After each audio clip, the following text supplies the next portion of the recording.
Normal flu, if I get that, I'm going to infect, on average, about 1.3, 1.4 people, OK, if there was such a division. Yeah.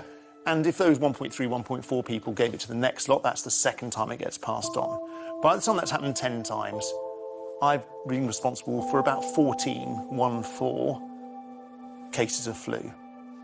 This coronavirus is very, very infectious, so every person passes it to 3. Now, that doesn't sound like much of a difference, but if each of those 3 passes it to 3, and that happens at 10 layers, I have been responsible for infecting 59,000 people.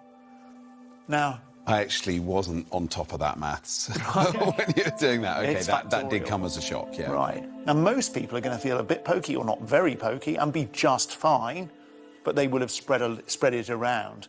And a few will get sick at about day 10 of their illness. So they will need to come to a hospital. And when they're in a hospital, they will consume resources and time, and people will look after them quite rightly. And they will be monitored to see if they become really, really sick. Those people then come to an intensive care unit, and that's where, if you're critically ill, your life gets saved or not. And this is the issue. If we've got a limited resource, which we have, a limited number of ventilators, a limited number of doctors, a limited number of nurses, which is fine, because we can't run ourselves with a huge excess capacity all the time. If we overwhelm that, we can't provide that service of caring for these people properly. This isn't the end of the world, is it?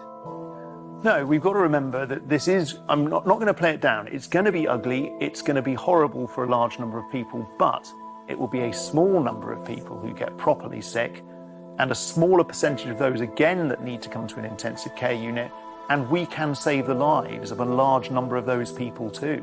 But please, just remember that the best chance we can give for the people who do fall ill is if we've got enough beds and enough staff and enough kit to be able to be there for you.